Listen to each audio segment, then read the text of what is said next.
ಬಿಸಿ ನೀರಿಗೆ ಕಾಲ್ ಹಾಕೋದು ಅಬ್ಬಾ ಎಂತ ಆರಾಮ ಅಲ್ವಾ.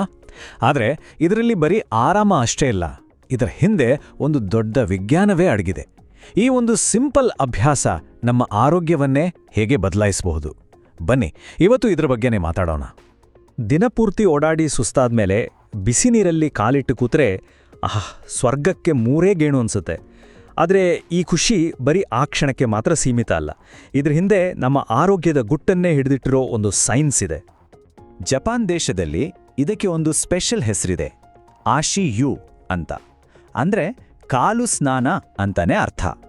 ಇದು ಅವರ ಸಂಸ್ಕೃತಿಯಲ್ಲಿ ಎಷ್ಟು ಹಾಸುಹೊಕ್ಕಿದೆ ಅಂದ್ರೆ ಯಾಕೆ ಈ ಸಿಂಪಲ್ ವಿಷಯಕ್ಕೆ ಅವರು ಅಷ್ಟೊಂದು ಇಂಪಾರ್ಟೆನ್ಸ್ ಕೊಡ್ತಾರೆ? ಹಾಗಾದ್ರೆ ಏನಂತೀರಾ?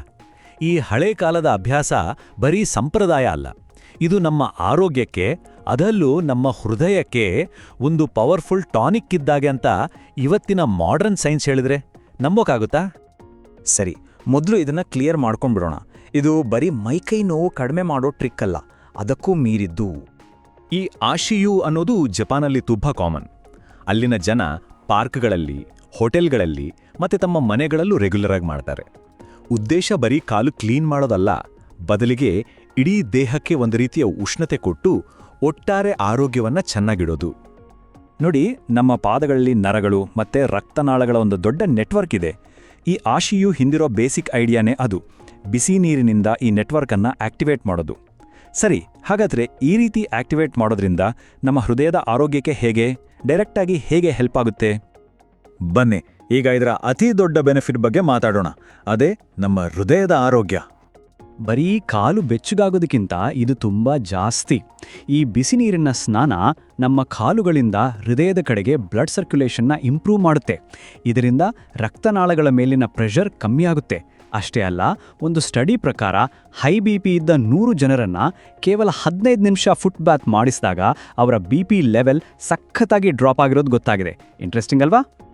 ಇದನ್ನ ಇನ್ನೂ ಸರಿಯಾಗಿ ಅರ್ಥ ಮಾಡ್ಕೋಬೇಕಂದ್ರೆ ನಾವು HRV ಅಂದ್ರೆ ಹೃದಯ ಬಡಿತದ ವ್ಯತ್ಯಯ ಅನ್ನೋ ಕಾನ್ಸೆಪ್ಟ್ ತಿಳ್ಕೋಬೇಕು.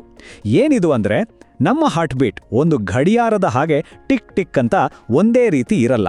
ಪ್ರತಿ ಬಡಿತದ ನಡುವೆ ಸಣ್ಣ ಸಣ್ಣ ಗ್ಯಾಪ್ ಇರುತ್ತೆ. ಈ ಗ್ಯಾಪ್ ಅಥವಾ ವ್ಯತ್ಯಾಸ ಎಷ್ಟು ಜಾಸ್ತಿ ಇರುತ್ತೋ ನಮ್ಮ ದೇಹ ಅಷ್ಟು ಆರೋಗ್ಯವಾಗಿದೆ, ಸ್ಟ್ರೆಸ್ ನಿಭಾಯಿಸೋಕೆ ರೆಡಿ ಇದೆ ಅಂತ ಅರ್ಥ. ಈ ವಿಷಯದ ಮೇಲೆ ಇನ್ನಷ್ಟು ಬೆಳಕು ಚೆಲ್ಲೋ ಒಂದು ಇಂಪಾರ್ಟೆಂಟ್ ರಿಸರ್ಚ್ ಟರ್ಕಿಯಿಂದ ಬಂದಿದೆ. ಇದು ಕ್ಲಿನಿಕಲ್ ಇನ್ವೆಸ್ಟಿಗೇಷನ್ಸ್ ಇನ್ ಮೆಡಿಸಿನ್ ಅನ್ನೋ ದೊಡ್ಡ ಜರ್ನಲ್ನಲ್ಲೇ ಪಬ್ಲಿಷ್ ಆಗಿದೆ. ಆ ಸ್ಟಡಿ ಪ್ರಕಾರ ಫುಟ್ ಬಾತ್ ನಮ್ಮ ದೇಹದ ಸ್ಟ್ರೆಸ್ ಮೋಡ್ ಮತ್ತೆ ರಿಲ್ಯಾಕ್ಸ್ ಮೋಡ್ ನಡುವೆ ಒಂದು ಬ್ಯಾಲೆನ್ಸ್ ತರುತ್ತೆ. ಸಿಂಪಲ್ ಆಗಿ ಹೇಳೋದಾದ್ರೆ ಇದು ನಮ್ಮ ದೇಹವನ್ನ ಫೈಟ್ ಮೋಡ್ನಿಂದ ಕೂಲ್ ಮೋಡ್ಗೆ ಶಿಫ್ಟ್ ಮಾಡುತ್ತೆ. ಓಕೆ, ಹಾಗಾದರೆ ಇದು ನಮ್ಮ ನರ್ವಸ್ ಸಿಸ್ಟಮ್ ಅನ್ನ ಶಾಂತ ಮಾಡುತ್ತೆ ಅಂತ ಗೊತ್ತಾಯಿತು. ಆದರೆ ಈ ಶಾಂತತೆ ನಮ್ಮ ರಕ್ತನಾಳಗಳನ್ನು, ಅದರಲ್ಲೂ ಊಟದ ನಂತರ ಹೇಗೆ ಪ್ರೊಟೆಕ್ಟ್ ಮಾಡುತ್ತೆ? ಇಲ್ಲಿದೆ ನೋಡಿ ಈ ಇಡೀ ವಿಶ್ಲೇಷಣೆಯಲ್ಲೇ ಅತ್ಯಂತ ಸರ್ಪ್ರೈಸಿಂಗ್ ವಿಷಯ. ನಾವು ಹೆಚ್ಚು ಕಾರ್ಬ್ಸ್ ಇರೋ ಊಟ ಮಾಡಿದಾಗ ನಮ್ಮ ರಕ್ತನಾಳಗಳು ಸ್ವಲ್ಪ ಹೊತ್ತಿಗೆ ಗಟ್ಟಿಯಾಗ್ತವೆ.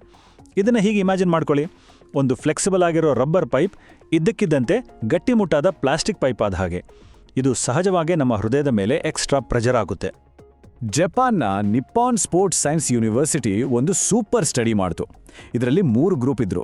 ಒಂದು ಗ್ರೂಪು ಗ್ಲೂಕೋಸ್ ಡ್ರಿಂಕ್ ಕುಡಿಯೋಕೆ ಮುಂಚೆ ಫುಟ್ಪಾತ್ ಮಾಡ್ತು, ಇನ್ನೊಂದು ಗ್ರೂಪು ಕುಡಿದ ಮೇಲೆ ಮಾಡ್ತು, 3ನೇ ಗ್ರೂಪು ಫುಟ್ಪಾತ್ ಮಾಡಲೇ ಇಲ್ಲ.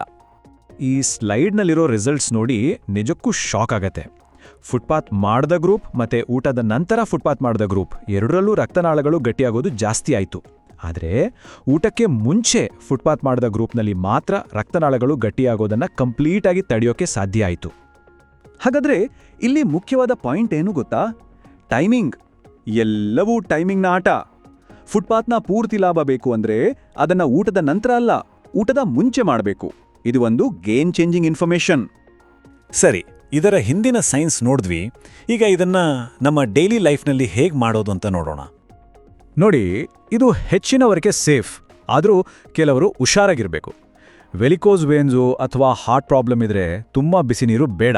ಆದರೆ ಸ್ಟ್ರೆಸ್, ನಿದ್ದೆ ಬರದೇ ಇರೋದು ಮತ್ತು ಸರಿಯಾಗಿ ಬ್ಲಡ್ ಸರ್ಕ್ಯುಲೇಷನ್ ಆಗದೇ ಇರೋ ಸಮಸ್ಯೆ ಇದ್ರೆ ಇದು ತುಂಬಾನೇ ಹೆಲ್ಪ್ ಮಾಡುತ್ತೆ.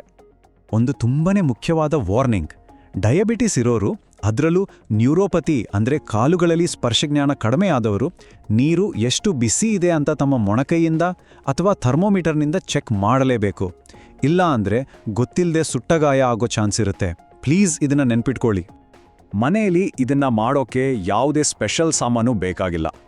ನಮ್ಮ ಆಯುರ್ವೇದ ಪದ್ಧತಿ ಪ್ರಕಾರ ಒಂದು ಬಕೆಟ್ ಬಿಸಿ ನೀರಿಗೆ 1 ಹಿಡಿ ಕಲ್ಲುಪ್ಪ ಹಾಕಿ 15ರಿಂದ 20 ನಿಮಿಷ ಕಾಲಿಟ್ರೆ ಸಾಕು. ಆಮೇಲೆ ಕಾಲು ಓಡಿಸಿ ಸ್ವಲ್ಪ ಎಣ್ಣೆ ಹಚ್ಚಿದ್ರೆ ಇನ್ನೂ ಒಳ್ಳೆಯದು. ಈಗ ಒಂದು ಸರ್ಪ್ರೈಸಿಂಗ್ ನಂಬರ್ 5 ಸೆಂಟಿಮೀಟರ್. ಏನಿದು 5 ಸೆಂಟಿಮೀಟರ್? ಇದರ ಹಿಂದಿನ ಸೀಕ್ರೆಟ್ ಏನು ಅಂತ ಹೇಳ?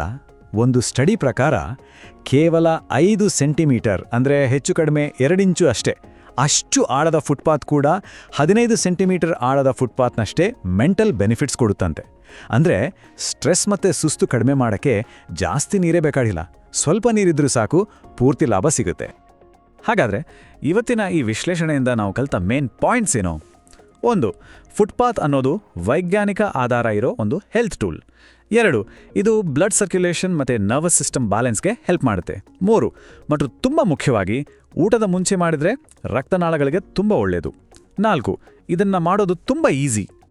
ಕೊನೆಗೆ ಒಂದು ಪ್ರಶ್ನೆ, ಒಂದು 15 ನಿಮಿಷದ ಇಷ್ಟು ಸಿಂಪಲ್ ಆದ ಅಭ್ಯಾಸ ನಮ್ಮ ಆರೋಗ್ಯದ ಮೇಲೆ ಇಷ್ಟೊಂದು ದೊಡ್ಡ ಪ್ರಭಾವ ಬೀರಬಹುದು ಅಂದರೆ ನಾವು ಗಮನಿಸದೆ ಅಲಕ್ಷ್ಯ ಮಾಡಿರೋ ಈ ತರಹದ ಇನ್ನೆಷ್ಟು ಸಣ್ಣ ಆದರೆ ಪವರ್ಫುಲ್ ಆದ ಹ್ಯಾಬಿಟ್ಸ್ ನಮ್ಮ ಸುತ್ತ ಇರಬಹುದಲ್ವಾ?